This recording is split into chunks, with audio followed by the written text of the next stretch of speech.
Olá, minha gente. Agora nós vamos iniciar mais uma aula, agora com o conteúdo de sepse. Epidemiologia da sepse. É a principal causa de admissão em UTI e principal causa de morte nessas unidades. Vamos lá para a gravidade do problema que a gente vai estudar agora. Tem apresentado aumento de incidência nos últimos anos e apenas uma leve redução na mortalidade. Opa, então aí é um negócio que precisa ser estudado, precisa ser visto com um olhar mais crítico, né, minha gente? Afeta até 25% dos pacientes em UTI. Como assim, professora? A sepse é aquela infecção generalizada. Quando começa a ter disfunção nos órgãos, é o quê? Um choque séptico. O paciente que apresenta choque séptico com hipotensão é irreversível, o paciente vai morrer. Então, e para evoluir, minha gente, de uma sepse grave, uma sepse, para um choque séptico é assim, tá certo? Mortalidade pode chegar a 40, 50%. Minha gente, a gente vê assim, 40, 50%. Mas imagina aí, de cada... Todo mundo adoecer, ele tem chance de 50% de morrer de sepse. Então, é um alto nível de mortalidade. No Brasil, estudos epidemiológicos sobre sepse são escassos. Tá vendo aí, minha gente? Então, precisa ter um olhar mais crítico para esse problema. Primeira descrição de sepse. Eu coloco isso no slide sempre porque eu acho interessante. Isso é dito por Hipócrates 400 anos antes de Cristo. Quando a febre é contínua, a superfície interna do corpo está fria e existe internamente uma grande sensação de calor e sede. A infecção é mortal. Então, ela já é conhecida, bem antes do que a gente imagina, né?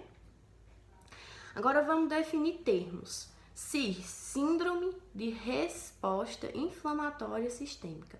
Um conjunto de reações inflamatórias, a SIR. Trauma, queimadura, pancreatite, infecção.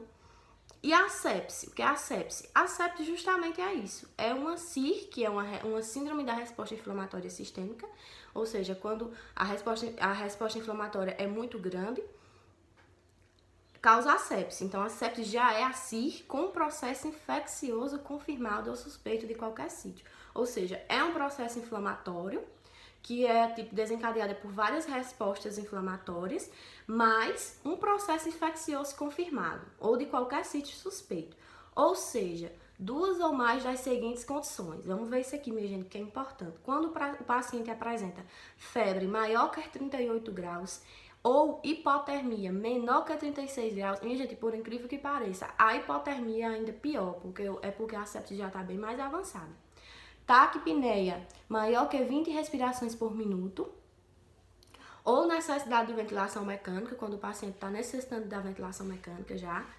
Taquicardia maior que 100 batimentos por minuto, e pode ter certeza que o paciente já está com taquicardia e hipotermia, e começa a baixar a pressão, pronto, minha gente. Deu hipotensão, pode ter certeza que não tem volta. Pode fazer medicação, pacote de ressuscitação, pacote de manutenção que a gente vai ver que não tem jeito. Leucocitose maior que 12.000 por litros ou leucopenia menor que 4.000 por litros. Porque, minha gente, quando a gente tem uma resposta inflamatória, um processo infeccioso, a gente sabe que no nosso organismo tem anticorpos. Um desses anticorpos é o leucócito. Quando os leucócitos estão muito altos, é sinal de infecção? É sim. Quando os leucócitos estão muito baixos, a leucopenia é também sinal de infecção. Mais grave ainda é, porque ele não tem mais jeito, não está conseguindo mais fazer nada pro nosso organismo. Tudo isso, minha gente, 2 ou mais dessas condições aí, mais um foco infeccioso confirmado ou suspeito. Então, a sepse é uma infecção grave do organismo, desenvolvida na via sanguínea a partir de outra infecção já existente. Então, se a gente for definir sepse, a gente define sepse como uma infecção grave do organismo, desenvolvida aonde? Na corrente sanguínea, que ainda é mais difícil, e ela surgiu de quê? A partir de outra infecção existente. É desencadeada por uma infecção na qual vários órgãos distantes do local infectado apresentam intensa atividade inflamatória. Sim, minha gente, eu disse a vocês no início do vídeo. A sepse é quando tem um foco infeccioso, e esse foco infeccioso, como ele vai para a corrente sanguínea, outros órgãos distantes daquele focozinho infeccioso que tem. Por exemplo, você tem um foco infeccioso em uma parte do corpo e lá do outro lado do corpo você começa a sentir uma resposta inflamatória lá. É porque já está no sangue, é porque já é a sepse, já é aquela infecção generalizada. Germes responsáveis pela sepse: bactérias, pneumonia comunitária adquirida, infecção alta do trato urinário ou meningite, pneumonia por aspiração, PAV, que é a pneumonia associada à ventilação mecânica, que a gente viu já, infecção de sutura e abscessos, quando a gente faz a cirurgia, aquela cirurgia infecciona e não tem cuidado, o paciente não tem cuidado em casa, quando vai ver, quando volta, já tá aquela bagaceira, o paciente já tem aquele foco infeccioso naquela suturazinha, por exemplo, de uma cesariana. E aquilo dali já desenvolveu a sepse, já foi para a corrente sanguínea, já tá sentindo coisa lá no baço, lá no rim, lá no pulmão. Então, minha gente, é uma coisa assim que se deslastra pelo corpo muito rápido. A sepse grave. Vamos aqui definir a sepse grave. A sepse grave é evidenciada pela presença de sepse acompanhada de disfunção orgânica e distúrbios na perfusão tecidual. Exemplo: alteração do nível de consciência, diminuição do débito urinário, hipotensão arterial. Opa! Sepse grave já é caracterizada por hipotensão arterial já. E eu tô dizendo a vocês, começou da hipotensão, o paciente tá ruimzinho, viu? Muito ruimzinho. Atenção para esse detalhe. Sepse mais disfunção. A sepse grave é uma sepse mais uma disfunção cardiovascular, respiratória, hematológica, hepática, neurológica. Então, a sepse grave é o quê? Você já tem aquela infecção generalizada que é a sepse. Aí, minha filha, já começa a ter disfunção cardiológica, já começa a baralhar as ideias, já começa a ter uma disfunção neurológica. Sua pressão começa a cair. Gente, tem que intervir antes disso. É tanto que o pacote de ressuscitação é nas primeiras 6 horas. A gente vai ver isso aí daqui a pouco. Choque séptico. Opa, chegou no choque séptico. Se a gente for pro grave, para aquele lá que não tem mais jeito, minha gente, é caixão e vela preta. Sepse com PA sistólica menor que 90 milímetros de mercúrio, mesmo com adequada reposição hídrica, ou hipotensão não responsiva à reposição volêmica rigorosa. Ou seja, paciente com choque séptico, a gente começa a fazer o quê? Reposição hídrica. Tome soro no paciente. Tome soro no paciente. Pressão não sobe, meu filho, de jeito nenhum mais. Pronto, não tem mais jeito. Já tá com a pressão sistólica menor que 90 milímetros de mercúrio, não tem jeito. Quando a necessidade de drogas vasopressoras para manter a PA sistólica maior que 90 milímetros de mercúrio, ou PA média de 70 milímetros, maior que 70 milímetros de mercúrio. Quando o paciente, apesar da gente repor o líquido, a gente tá administrando ali soro, líquido, reposição hídrica, o paciente mesmo assim não aumenta a pressão, a gente começa o quê? A gente intervém com as drogas vasopressoras para aumentar a pressão do paciente. Se for um choque muito grave, se já for choque quando o paciente tá com ataque pneu muito alto, o paciente tá com hipotensão, o paciente já tá com bradipneia, o paciente já não consegue mais nada, aí, minha gente, nem com droga vasopressora e só Jesus na causa, porque não tem volta. A sepse grave e o choque séptico representam estágios evolutivos de uma mesma doença.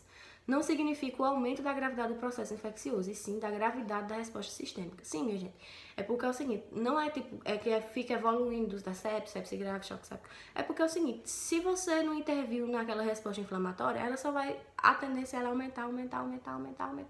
Então isso aí é a gravidade da resposta sistêmica, minha gente, não de uma mesma doença. Síndrome da disfunção de múltiplos órgãos. Disfunção de mais de um órgão necessitando de intervenção para manter a homeostase. É quando o paciente já, além da sepse grave, o paciente já está tendo disfunção daqueles órgãos lá. E a gente tem que tá intervindo com medicações para poder manter o metabolismo do paciente. Sinais e sintomas em evolução para disfunção múltipla de órgãos. Então vamos lá para os sinais e sintomas de quando a gente vê que o paciente está piorando. Hipotensão, como eu falei pra você, minha gente, hipotensão, você não pode colocar na cabeça aqui, sinal de choque séptico é hipotensão, pelo amor de Deus, logicamente não, minha gente. Se o paciente já tá apresentando hipotensão, é porque o paciente já tá ruim de verdade mesmo. Hemorragias, leucopenia, como eu falei para vocês que ainda é pior, porque se o paciente já está com leucopenia, é porque o paciente já usou todos dos seus anticorpos e não está conseguindo fazer nada. Plaquetopenia, está começando a baixar também. Disfunção de órgãos, sistema nervoso central, o paciente começa com desorientação, letargia, agitação. Nos pulmões, o que acontece? A cianose, paciente, ou seja, o paciente não tem mais oxigenação do sangue para os tecidos. Alcalose respiratória. Rim, oligúria, o que é oligúria? Oligúria e anúria. O paciente não tem mais diálise, o paciente não consegue mais urinar, não tem mais nenhum ml por hora de urina. Ou seja, o paciente também já está ruimzinho. Isso também já é sinal de choque séptico. Uremia, acidose metabólica, fígado, começa a ter icterícia, o paciente começa a apresentar icterícia, minha gente, porque o fígado não está funcionando mais não, viu? Não tá não. Coração, congestão, por quê? Porque o paciente também não vai ter uma frequência cardíaca muito alta, e depois vai ter uma frequência cardíaca muito baixa. Ou seja, o paciente não vai fazer a função do coração corretamente. Campanha de sobrevivência à sepse. Por que o nome é campanha de sobrevivência à sepse? Porque, nego, véio, se tu pegar uma sepse grave ou tu tiver um choque séptico, é ROI, pra tu poder ficar bom, viu? Medidas iniciais devem ser instituídas dentro das primeiras 6 horas e seguidas pelas próximas 24 horas. Minha gente, a gente tem que intervir nesse problema aí no iniciozinho. O paciente começou a apresentar os sintomas. Não vai esperar o paciente ter hipotensão para você achar que ele tá com choque séptico, não, minha gente. Pelo amor de Deus.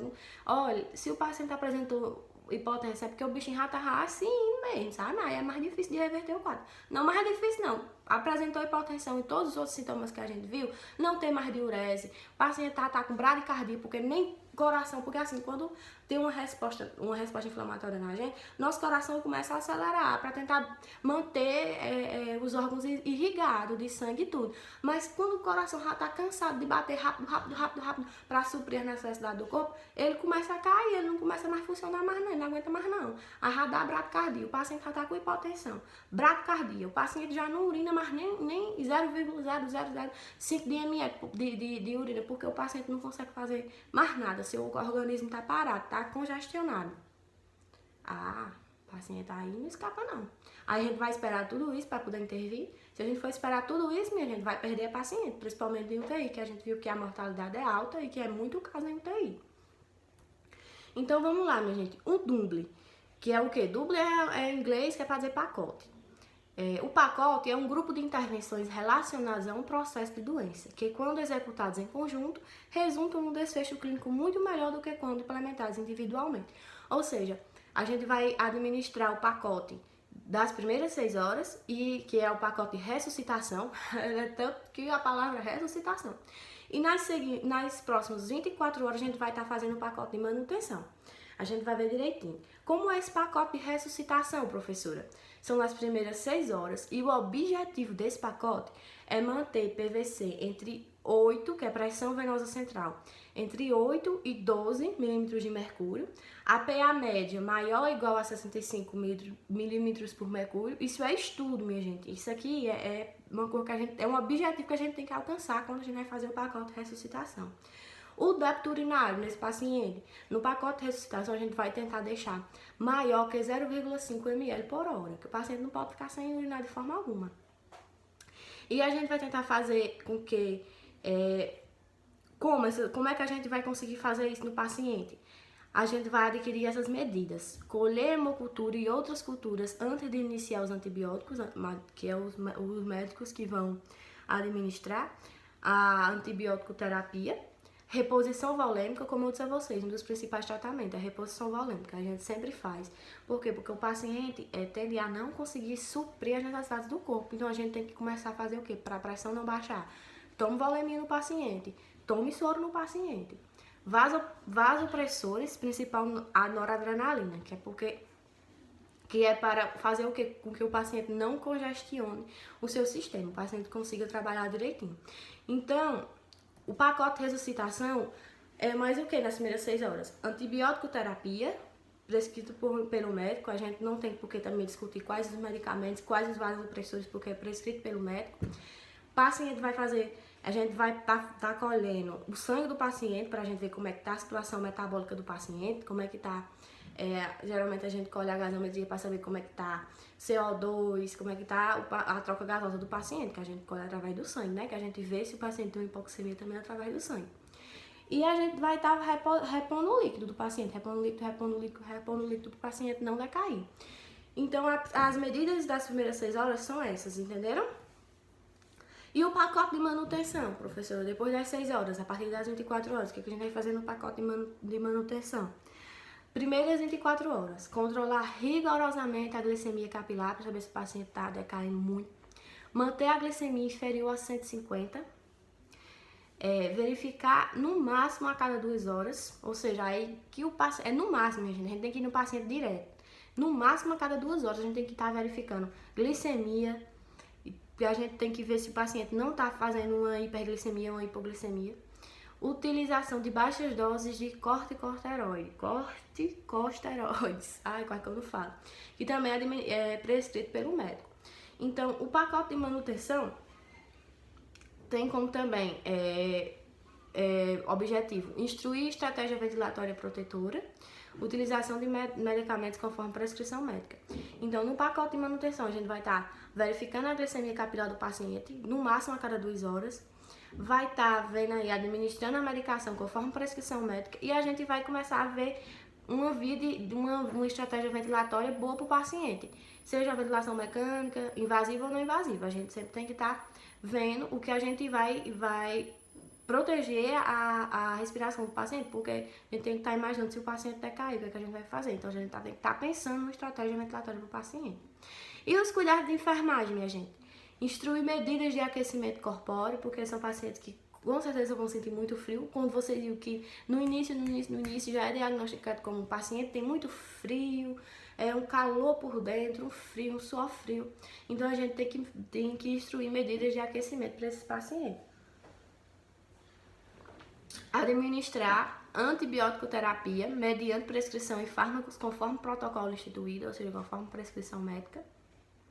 Monitorar e avaliar alterações de nível de consciência, umidade, cor, turgor e temperatura da pele. Sempre, minha gente, tá olhando isso. Aspectos de mucosa e de unhas, pH, balanço hídrico, que a gente vai ver o conteúdo do balanço hídrico, eu acredito que seja agora, nessa próxima aula. Frequência respiratória, pulso periférico, administrar e monitorar fluidos, realizar avaliação e anotação de débito urinário de 2 em 2 horas, avaliar as características da diurese. Bom, minha gente, e é isso.